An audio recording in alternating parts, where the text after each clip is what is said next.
All right, all right. Hello, everybody. Welcome to those of you that are prompt and tuning in right now. And welcome to everybody who will catch this replay later. So, you already know my name is Soraya Christine. I am the host. Normally, you see my sister Brandy, who is the B of the BS, um, but she is traveling today. So, we have our beautiful co host.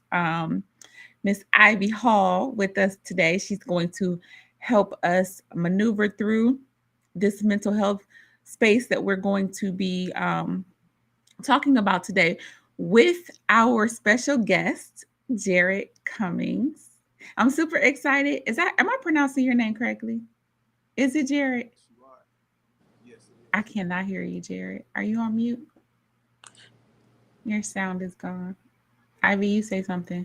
Hey, can you hear me? I Hello, got you. everybody. Okay. I thought we were good on the audio, you guys, before we His, jumped on it just live, but sounded like his sometimes mic was really low because did you say it's Jared or Gerard?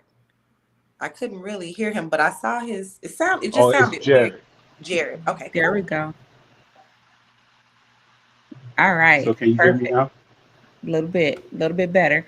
Okay, you guys, sorry for those technical difficulties. You know how it goes, though. Sometimes with these streaming apps, you have to kind of roll with the punches. So anyway, just a quick background. This is Let's Talk with BS, and I am Soraya Christine, psychology major for my PhD, also trauma recovery coach. So super excited to always be with you every other week to talk about mental health topics. Super important. We have to stop making mental health a taboo topic. We have to get rid of the stigma surrounding mental health. We have to have these conversations, you guys, so that we can put an end to sweeping things under the rug, so we can put an end to people suffering in silence. We have to stop that. It's no good, because if we continue to do that, society is going to continue to go downhill. And that's not what we want, right? So, Right. I'm gonna allow Ivy to do a quick introduction of herself, and then we're gonna hand it over to Jarrad so he can introduce himself.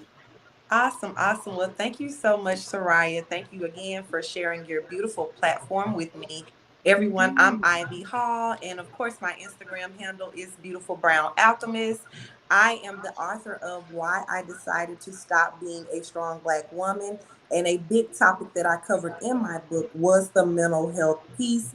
We know that May is a mental health awareness month, and so this conversation is so important. And I just want to thank you, Soraya, for holding space for a man to talk about his experience. Yeah, Jarrad, I'm so happy. I know we've never met. I sent you a friend request on Facebook. I'm just so excited to hear your story and really have this conversation with you, because I feel like we don't hear this voice of a black man in America, and it's so much trauma within our community, but we never address head on what it looks like for a black man. So thank you so much already for sharing your story and your authenticity with us. Oh, absolutely. definitely. Thank you. All right, So Jarrad, tell us a little bit about who you are. um, my name is Jarrad Cummings. I'm the author of Rap Bars That Saved My Life. It's a men's journal that I published. It's broken down into four different parts. And the four part they are knowledge of self, range of emotions, mindset, morals, principles, and value. So Wow, the book discusses all these things. Well, it gives notes around specific words. we got some feedback And from you. am I getting a lot of feedback? Yeah, Jarrad, if you have two devices going, I think you may need to make sure one is muted, yeah, and that may help with the feedback. Sometimes it still does that, but it may be the two device issue. yep. How about now? Yeah, That's much better. better. Okay. Yeah. So I apologize for that. That's okay. As I was stating, it's a men's journal that I published. I was going through a lot at a specific time in my life, and I needed to figure out a few things, like how I was addressing things, how I was showing up, and like pretty much controlling my impulses, because I was flying off the handle because I was so under so much pressure. I was under overwhelmed, Don't experiencing so wait. many things. Hold on. Don't give them too much too soon. We not. We gonna Okay. get there.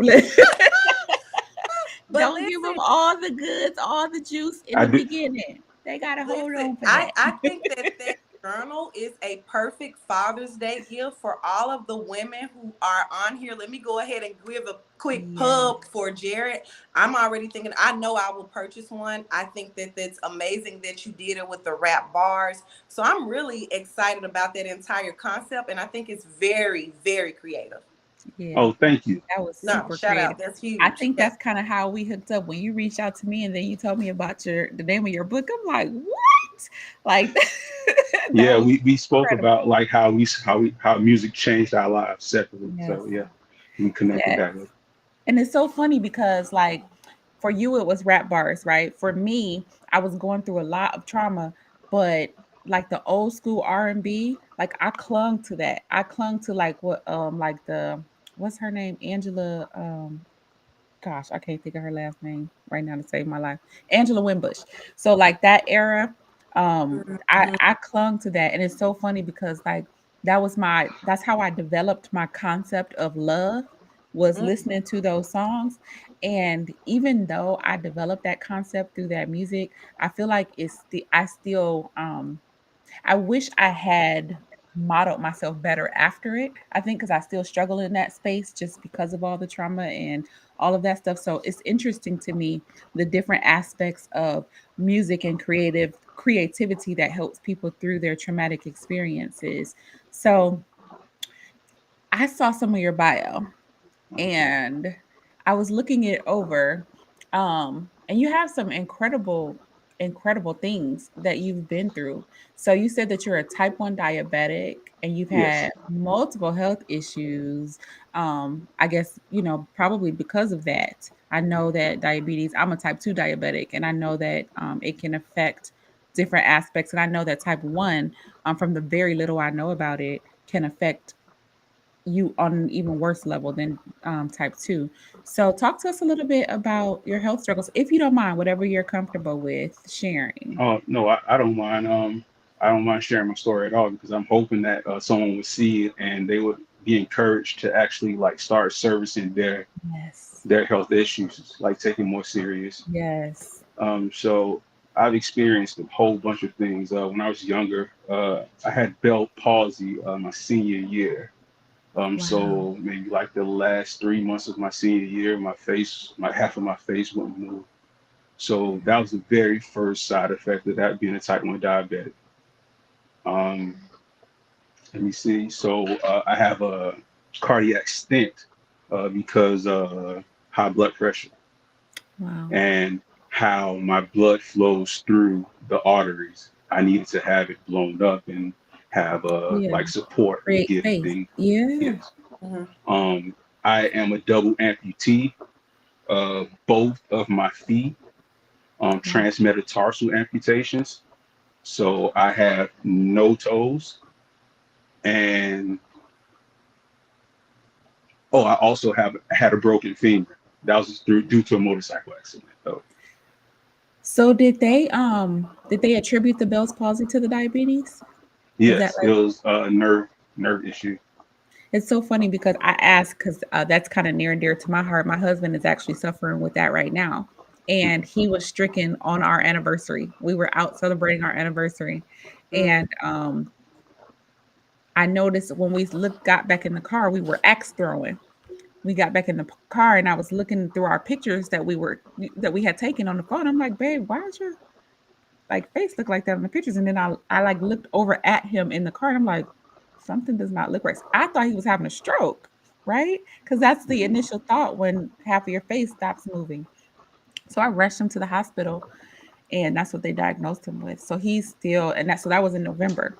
So he's Mhm. still recovering from that. So when you noted that in your bio, I'm like, man, and he's also diabetic, type 2 as well, but he does use insulin. And so I was just wondering if that could have been a side effect. So thank you for sharing Oh, definitely. your health journey. I think it's so important for us, especially as Black people, because I feel like we don't take as good care of ourselves as we should. I think a lot of us just have another stigma with regard to, healthcare, and I feel like we don't stay on top of our health like we should.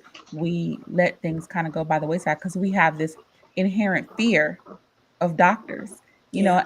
and I get where it comes from. Yeah. I get it. I get where it comes from. But go ahead, Ivy. I see you No, wanted to jump no, I'm in. just thinking, a lot of us have had those experiences where we've been unheard Hmm. in those doctor's offices. So that kind of causes us to step back. And then a lot of us have that generational thing of we've seen Exactly. our grandma have diabetes, or we've seen so many people in our family face similar issues, or this cousin is on dialysis.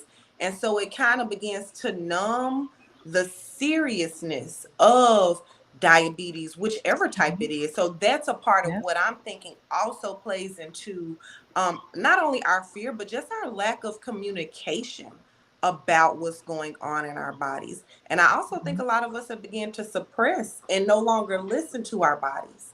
Yep. So when you're suppressing, when you think about somebody that finds out that they have cancer when it's in stage 3, it's Yeah. like your body was talking to you a This whole while time. ago. Yeah. So those are the things that I'm thinking about. But I think that all of that does tie into mental health, because if I'm not listening to my body, it could be because I went unheard as a child. Or if I'm ignoring all of these signs, it could be just because I've never been seen, I've never been heard. So I began to not listen to my body or myself as well. Yeah. And I think a Right. lot of it too is like, you know, we carry a lot of stress in our bodies, right? And sometimes stress can cause a lot of different things that we deal with, and so we write it off. We kind of write it off as that, and things that we're dealing with. Like we may know that we're sweeping something under the rug at home, like something's going on in our house, and we're dealing with, a domestic violence issue, or whatever it could be, and we're attributing the pain, or the weird feelings that we're getting in certain parts of our body, and kind of writing it off as dealing with that particular type of issue or that particular type of stress, and not, like you said, adhering to the seriousness of what really could be going on. And then I think a lot of times we as Black people are just afraid of the doctor, Hmm. right? We're just afraid of the doctors.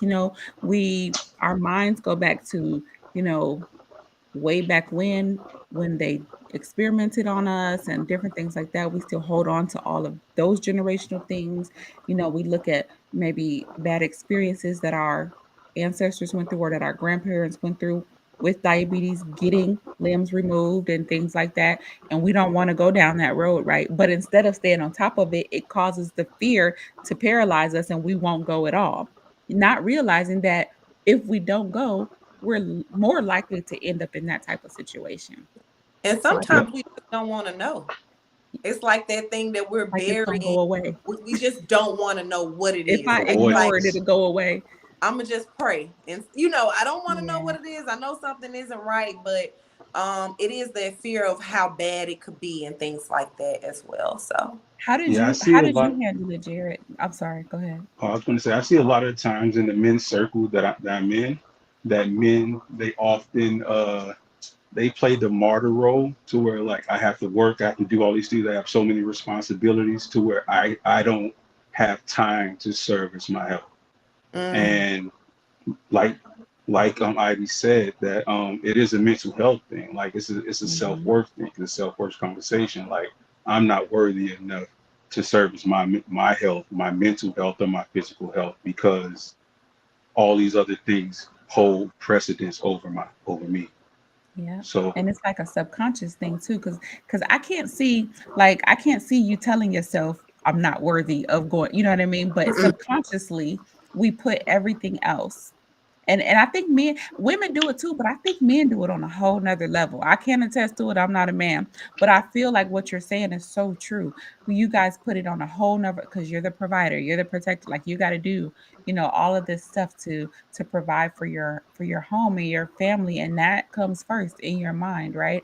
And so you have, no matter what, you got to work. You got to, you got to make it happen, right, and you don't like that gets put on the back burner. And so we have to release that stigma, because we have to take care of ourselves first. You guys, absolutely, if you don't take care of yourself, then what are we going to have? Right. Because what's ultimately going to happen, right? So And you what have to put yourself Yeah, but first. what you're saying ties into the number one question I wanted to ask Jared. I feel like many Black boys and the Black experience of growing up in a man is that you never have the opportunity to cry. It's understood that a part of your strength is disconnecting from your emotion. And I feel Mhm. like it ties directly into that health piece, because if you don't acknowledge when it's time for you to cry and you're feeling pain internally, it's the same thing physically as well. You'll That's continue to right. put it on the back burner. So, Jarrad, I would just personally like to know, because I do have four brothers, and I know, of course, lots of Black men, but I know that oftentimes Black boys, like, that is the experience. You're not expected to cry. And I'm not sure if that was your childhood experience, but can you tell me, did that ever affect your processing of emotions and being emotionally available and all of that? It definitely was a childhood trauma that taught me that.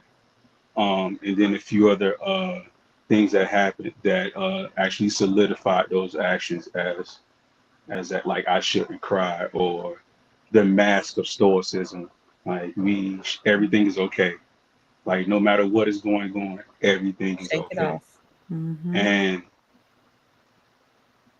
yeah, it it stops you from being connected to yourself. And when you're not connected to yourself, you can't connect to anybody else or anything else. Mm, So, um, yeah, not being taught not to cry, or being told not to cry. Like I said, that's the definition of Black manhood, hmm. like stoicism. Yeah.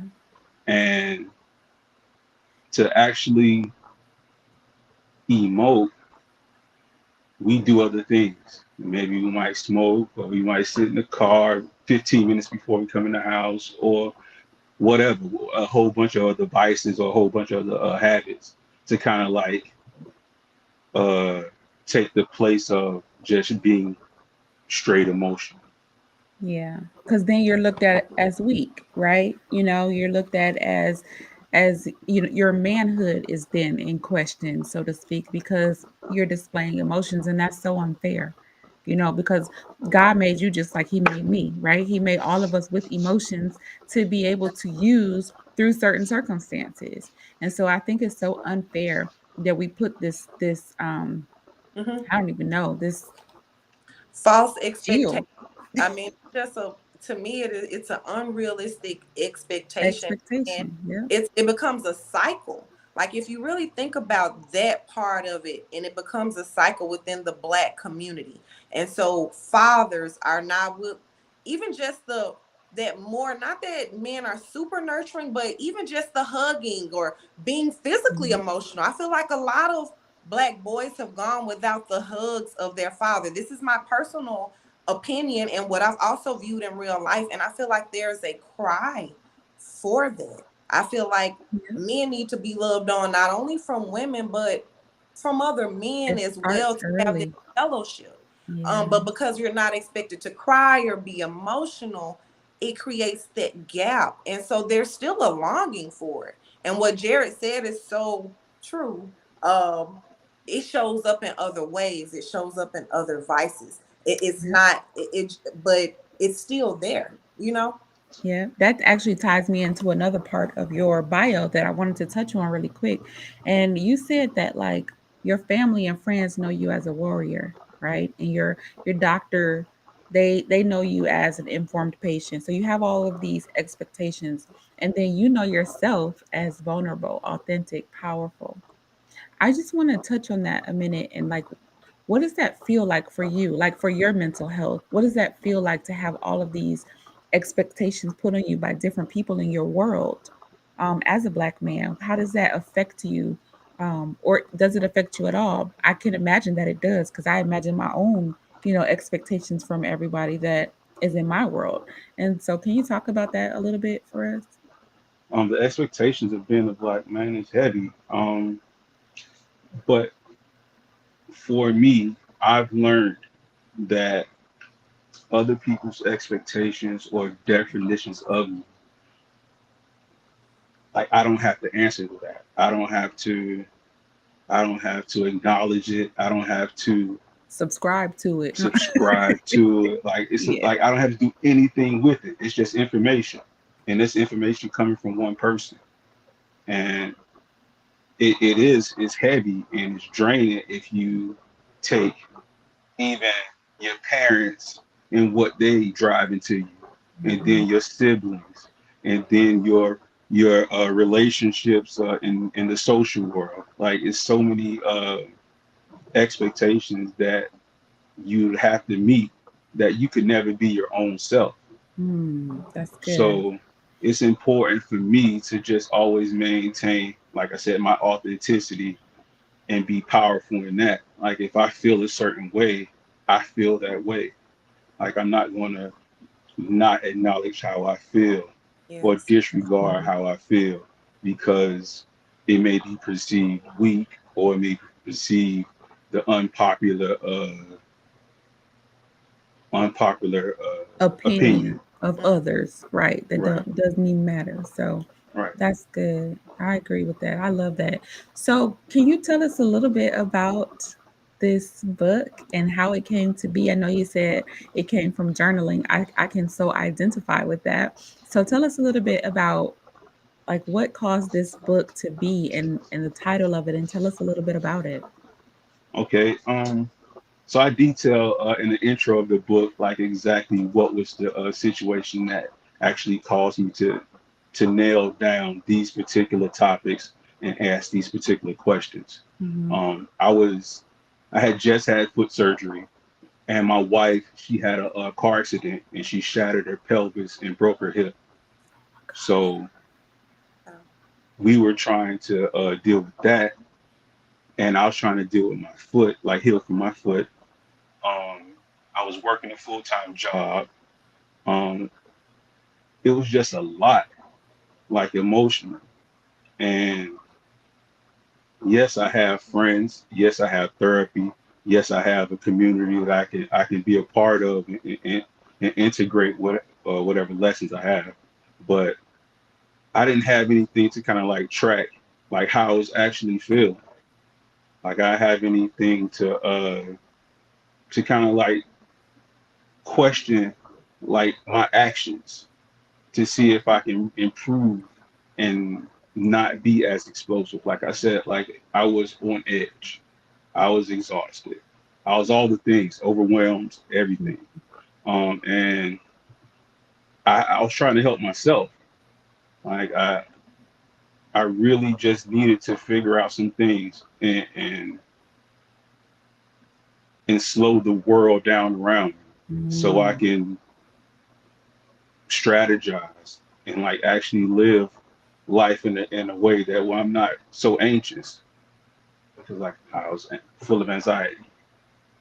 So I just started questioning myself, asking myself around like certain topics like my ego, grief, uh, trauma, like my triggers, like just trying to question all these things that resulted in me showing up a certain way. And then I realized that, like I needed to like actually gain some emotional intelligence. Like I needed to figure out so that's beautiful. how I felt and Mhm. take into account how other people felt to kind of diffuse situations so I won't be on edge and things will run a little bit more smoother.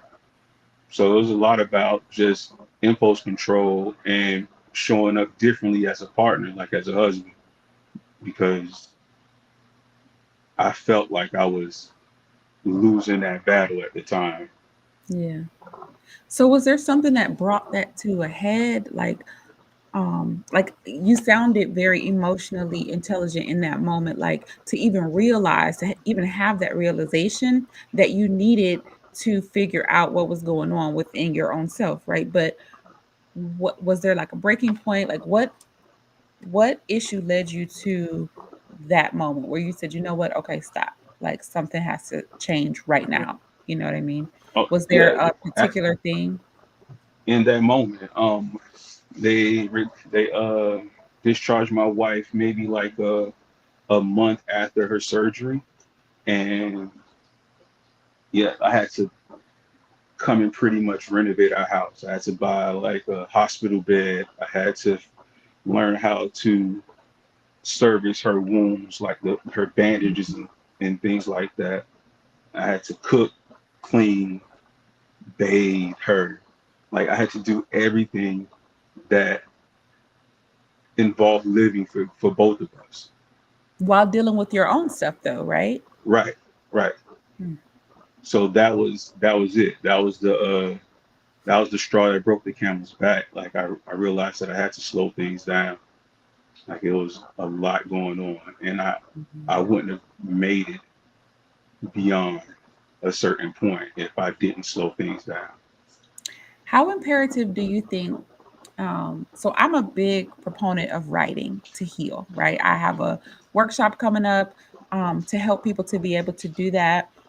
That's what saved me as well.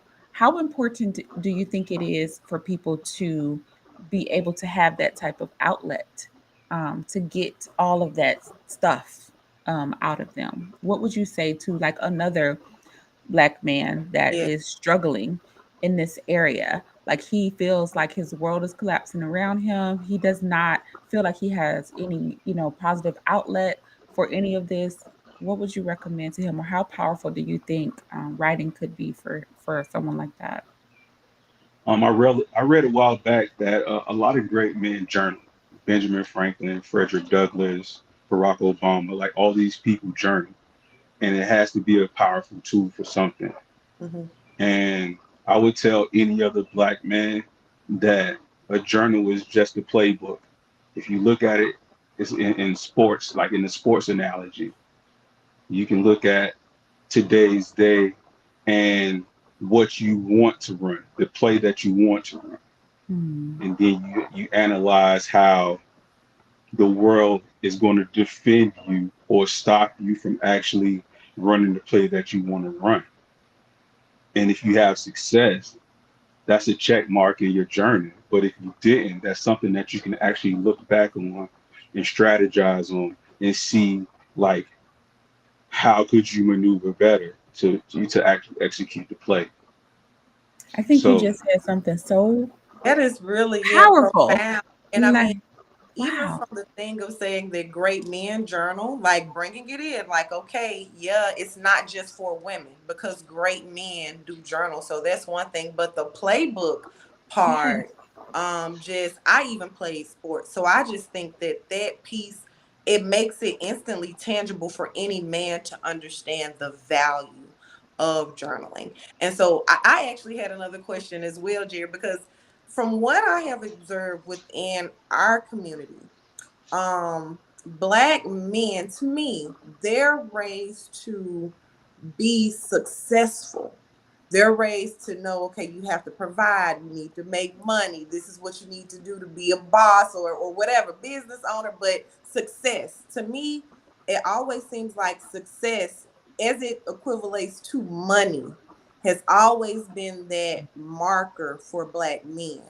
But I would like to push the conversation of success being more holistic in terms of like what we think about in abundance. Like, you're not successful if you're not emotionally healed because your relationships will suffer. You're not successful if you're not really being a husband or a father to your children because you're not building that home and that legacy.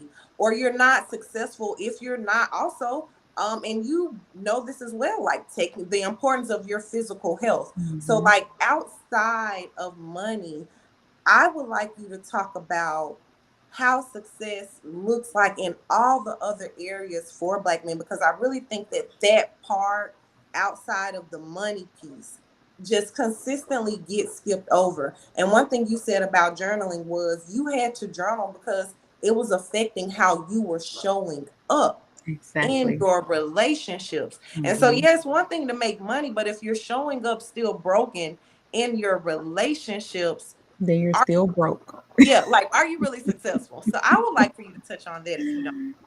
That's good. That's a good uh, question. yeah, that's a real good question. Yeah, like you said, like we're all taught from young that Yeah. we are to provide and protect. That's right. And that's what we are And not cry. like programmed Yeah. to actually associate our self-worth with the amount of ability, what the ability that you have to provide, the amount of providing that you can do. Like the more providing you do, the more you feel better about yourself. Like that's a societal thing. Um, but to be a successful human being, yeah, or to have money, it requires the same thing. It is you have to do things in moderation. Either you're being too aggressive or you're being too passive. So if you are overspending on food, that's an indication that you're being too aggressive in a specific field of your life. Mm. If you're underachieving in, I don't know, in free time with self-care, that means that you're being too passive, and you get to address that too. It's balance. The success is balance. Yeah. Yeah, and I think that to Ivy's point, it's a total package, right? Like you have to take care of the physical, you have to take care of the mental, you have to take care of the financial, but you also have to take care of the spiritual aspect. And for me, I believe in God. Not everybody does, and I get that. But whatever that looks like for you, right? Like whatever, there's still a spiritual aspect to all of us in whatever Absolutely. that looks like. So all of that has to be taken care of. All of that has to be nurtured, even for men. Like all of that has to be operating in sync with each other in order for you to be quote unquote successful, right? Right. So Outside of just the financial piece. like I said, like a lot of worth is tied to finances. Mm-hmm. So Mhm. we disregard our health, or we Yeah. disregard our mental, or we disregard our spiritual. Like that's why so many people they achieve financial success, but they're really nasty people inside. Mhm. Like, and then there's some people that don't achieve the success that they feel like they should have gotten, and they're really nasty. So it's balance. Yeah. I'll always go back to that balance. No, for sure. I just think that that's also one of those narratives that need to be challenged. Like, we need to stop teaching our sons to not be connected to their emotions, but we also need Mhm. to teach them that success is holistic. Like, that is one message that we should be pushing. It is successful to have a family, it is successful to have a wife. Success is not just once you make a dollar amount. And I Mhm. feel like if we're only pushing that dollar amount, it affects the community in the long run because the only thing somebody is striving for is money. They're not striving for their holistic success of family, partnership, emotional maturity, and Mhm. intelligence, just as you said. And then they look back and realize that everything is in Exactly. shambles. They got a pocket full of money, their bank account is good, but everything else around them is in shambles. They haven't learned how to, properly connect in relationships and things like that. They can make some money, but they Mhm. haven't learned how to, connect on a human level. They Absolutely. haven't learned how to care for themselves. So they're out here eating good. It's good, but then they look up and they're having a heart attack at 42 because, Yeah, I Well, mean, they're eating uh, good. they're still broken. It's like Yeah. you're making this money so you won't be broke, but then you're still broken Yeah. on the inside. And Yeah. so, Jared, I want to know, what would you tell a man that has not processed their trauma, that has not looked back at how their childhood is affecting how they show up, and how really continuing to bury these things is not the proper solution? What would you say to uh, any man that is in that situation and they have not really addressed those things head on? Because one thing me and Soraya talked about is healing where it hurts. Mhm. You're like, you have to go back, and you don't have to live there, but sometimes we do need to address Gotta it. go visit. Gotta We go got knock on that door. not staying there. I'm not going to make my Mhm. bed there, but I may need to go back and address it again so I can show up as the man that I truly want to be. And before you answer, let me just add a piece to that really quick because you're talking about going back to visit that old address, right? And it just made me have a thought of, you know, how like you have your childhood home that you grew up in, right? And you've moved on since then, you know, and it makes me think of going back to visit that childhood home and there's somebody else living there, right? So that's the concept right now to me in my mind is, you know, you have gotten to where it is that you need to be, and we're ever growing, but you've gotten, you know, you're healing and you're on the right path. You need to go back to that old address and you need to be able to face whatever it is that haunted you there and to help that other person that's now living at that address because somebody else needs what we have. And Yeah, that's, you know, I can imagine that actually all of us are published authors now at this point. So that's awesome. Congratulations, everybody. But but you know, I can imagine like for me, I didn't do it for me, right? I didn't do it for yeah, me. I yeah, did it for somebody else that lives at that address now that I used to live at. Somebody else that I can go pull back that's dealing with some of the things, some of the traumas that I dealt with, so that hopefully they can leave that address as well. So I'm sorry, I just wanted you to go ahead and answer her question, but I needed to add that piece because that was swirling around in my mind while she was talking. Okay, as you added that, like I kind of forgot your question.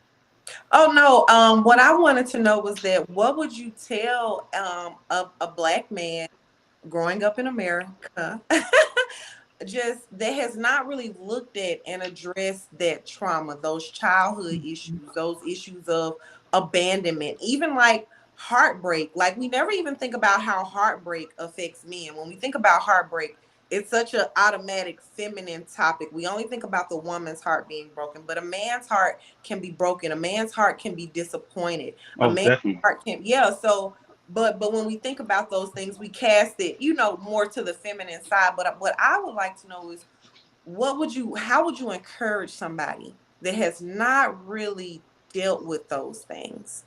And they're just, again, just working, making money, maybe providing, taking trips, whatever. But they have not done that inner emotional work and mental healing that they need to address.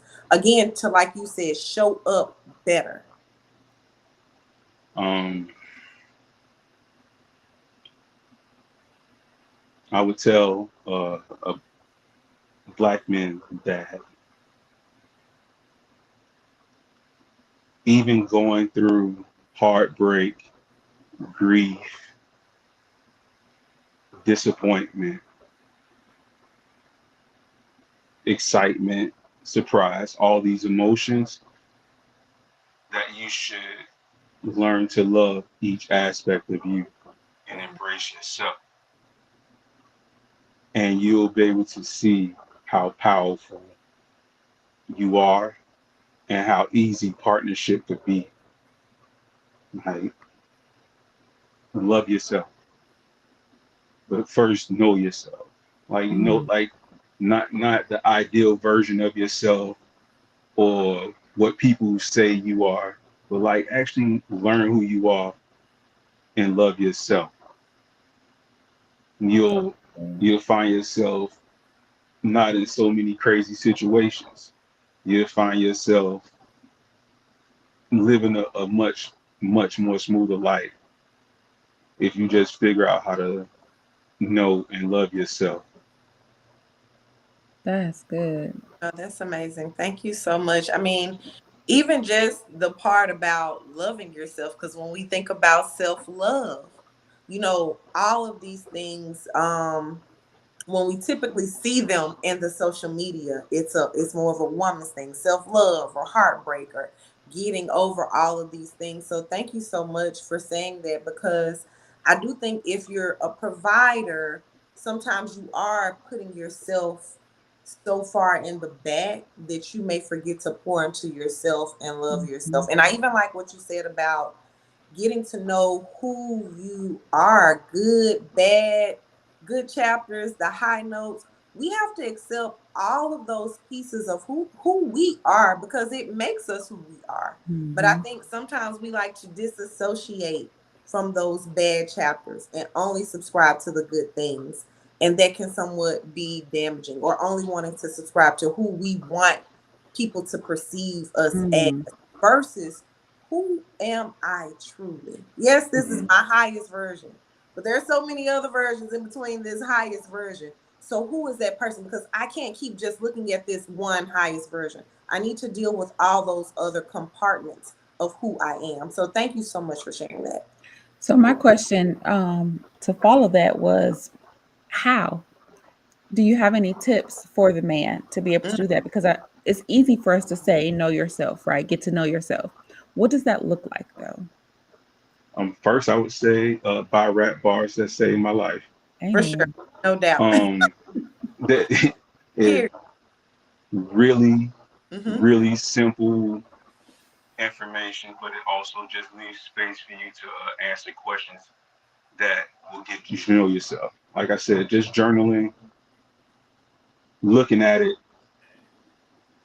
just like you learn anything. You learn language, you learn how to walk. Like you just have to really put deep thought in how you act and how you show up. And then if you want it, you have to choose to want to be better or choose to change how you show up if you want a different result. Um, so how I would say just do some self-reflecting, choose to be open-minded and find your community, find you a group of men that will support you. Um, we all like experience life in different ways, but Mhm. at the core, like men are men, and we live life just like everyone else. Like we're not, it's not a foreign thing. Like we do have feelings, like we do hurt, but we don't have spaces to kind of like hurt or to show that we hurt or to be hurt. Like when my mom passed away when I was younger, I knew my dad was hurt, but I never saw him cry. And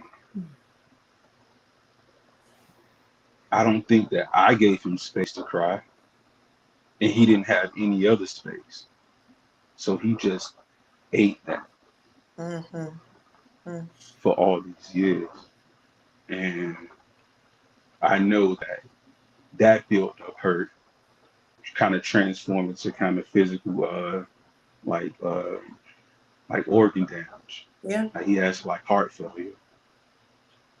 So if you don't service your emotions, it's definitely going to show up physically. Yeah.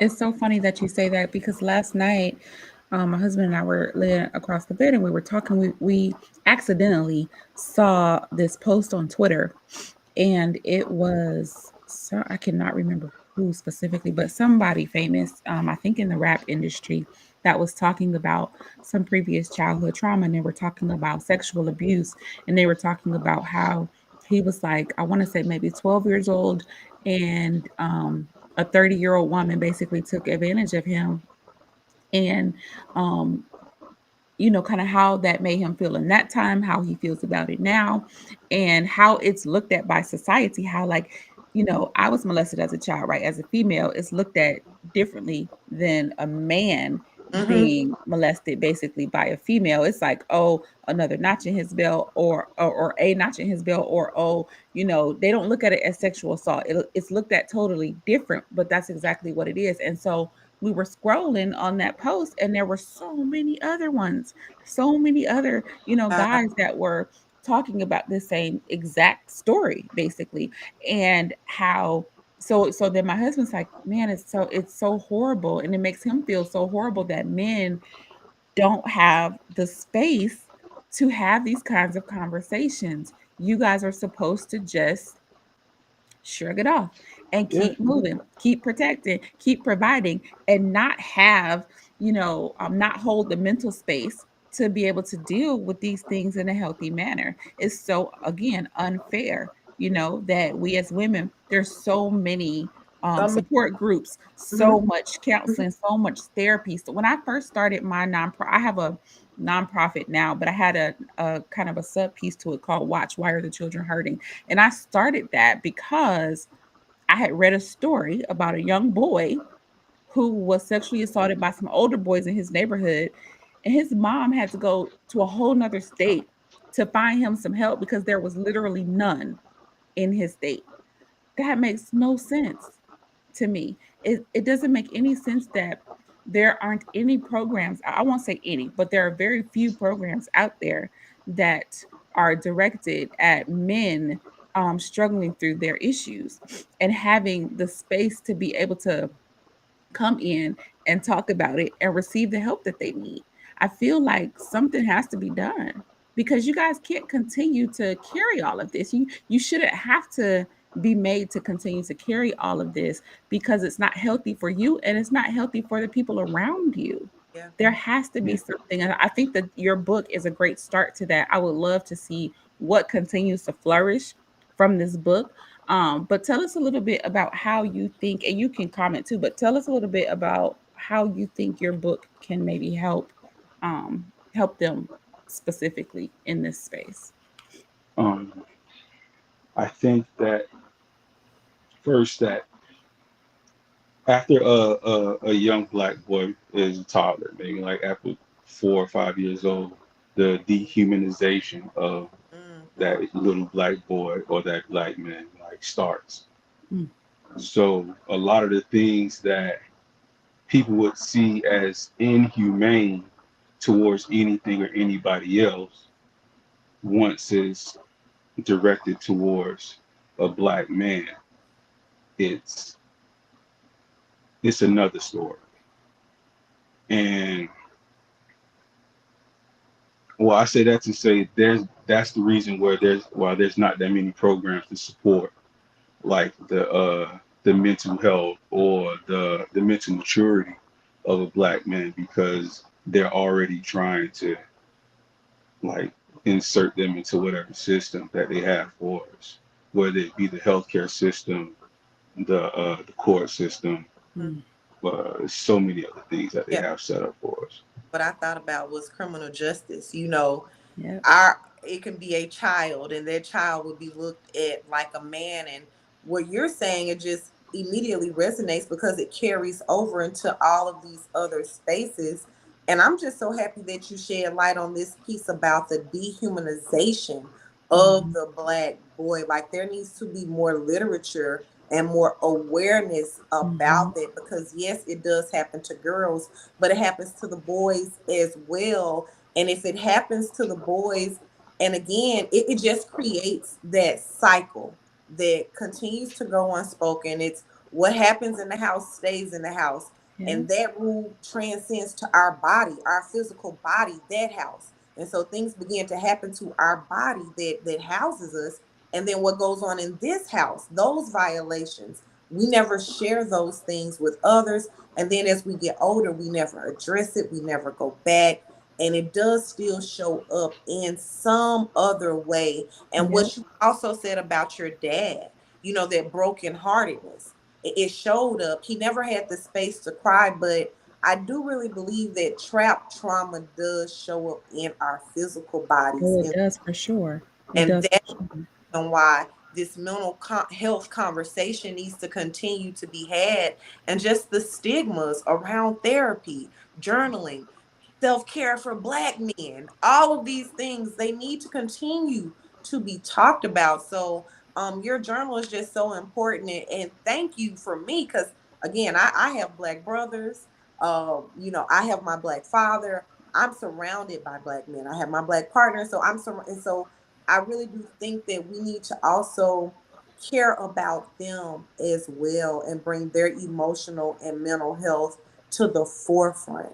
These conversations are so important because if nobody is creating space, what's been going on will continue to go on. That's the truth. And You know. because if you look at it, men have a higher suicide rate, Mm, Yeah. and a lot of it is a direct correlation from not being able to show how you feel or not being able to express how you feel. So you have gun crime like Mhm. murder rate, and you also have suicide rates, which is a direct correlation not of men not being able to express how they feel properly. So it's impulse control. Yeah. But how do they learn that if they don't learn that, right? Because they don't have any avenues for help. And so they don't even learn how to have that impulse control because they're so full. They're so full of stuff that they've been stuffing down since childhood, and all of the things that society places on them as they continue to grow. And nobody's teaching them anything about controlling their impulses. They're teaching them about controlling their emotions and not really so much controlling them, but ignoring them, Right. you know? And so that's gonna show up in some kind of lack of impulse control at some point. Hmm. It's so funny because at work, I work full time as well, and I work at a lab, and right next to my lab is a black barber shop. And a lot of the people that I get in to the lab are older white people. And the barbershop is they be on 10 a lot, right? So they got the music blasting and they over there laughing and having a good time. And I love to hear it, right? Because that's really the only space that I feel like they have, right? That's the only self-care that I can even think of that you guys really have. So it's like, when these people come in and they're like, why do they have to play that music so loud? Can't you tell them to turn it down and blah, blah? And I feel like I'm automatically on defense. So I have to defend these black men, and they don't even know that I do it, right? They don't even really know me. But I have to defend these black men all day, every day. And I'm like, listen, that's their barbershop for one. That's their store. You're over here. They can do what they want to do over there. Secondly, that's the space that they have to be them, to be free, to have fun, to enjoy life. Because outside of those doors, the world hates them, Mm-hmm. Mm-hmm. and they prove it every day. So they have that space to be who they are and to allow themselves to just be with one another and enjoy one another. So, no, they can't turn it down. And I'm not going to ask them to turn it down. In fact, I might go ask them to turn it up. Okay. Yes, I love that. I love everything that you just said. Jarrad, I want you to talk about the value of journaling. Like, how did it transform? I know you said you needed to do it for impulse control, but talk to me about the benefits of getting your mental and your spiritual and your emotional health and intelligence where you needed to be. How did these tools and things really help you get there? And what was the difference that you saw in your life from using these tools? So the immediate difference that I saw was I had a clearer head. I That's good. when I'm clear headed, like it gives me space to like attack something head on right in front of me. If I'm stuck on what happened yesterday, or if I'm trying to figure out what's going to happen tomorrow, it doesn't leave space for me to be fully engaged in today. That's good. So that's the main benefit of journaling. Like I'm able to fully engage in the moment. I might take a mental note so I can write it down later. But beyond like trying to be too far in the future, I have a routine. I have a log of things that I already like my time already scheduled out. So it's giving me clarity. Mm-hmm. It's reducing stress. I'm able to keep my numbers, like my health numbers, in check because I Mm, have them all in place. that's good. So if I eat something, I have a journal where it shows me like I ate this and I had this reaction, or I did this today and I felt like crap later that night. Like I'm able to like pinpoint certain Mm-hmm. things Yeah, that and find patterns, right? Too. right, I think that's the right. important part of journaling too, because then it helps you find patterns in, whatever it is that you're journaling about, or how. Because I instruct people to do that, even that are going through like domestic violence and stuff. Some of the women and stuff that I coach, I instruct them to do that so that they can see the patterns, so that it makes it real for them. Because some of them blind Mm-hmm. themselves to what's going on. So I think that's important. That's an Mm. important key piece. Do you have any like little part of your book, something, short and sweet that you can bless us with reading? Uh-oh, I put you on the spot. You weren't. I'm like, Yeah, one you did. bars. I want to hear some of these I favorite bars. know. What through? I love that. So Okay, I can share with you one of the verses that I quoted in the book. It's a Rick Ross song. It's called Scientology, and the bars go, "But you tell me to keep on praying.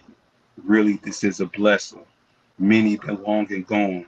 Family, your true possession. Admit I made some mistakes. Can't blame it on adolescence.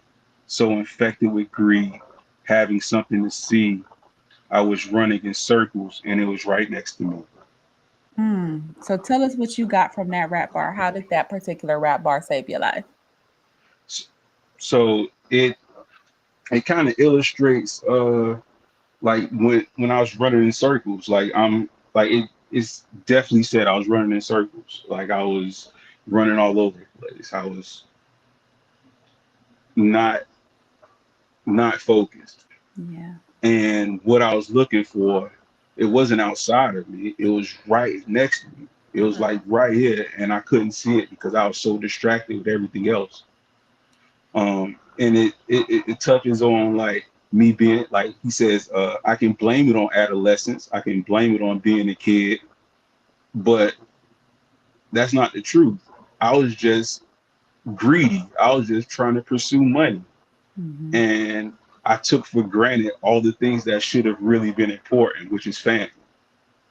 yeah, So that one set of bars, like that changed my life. It gave me like it put into words like how I was trying to shape myself, like get like it gave perspective to like what I saw for myself, like getting out of like the book, the BS, and That's so good. yeah. figuring it out.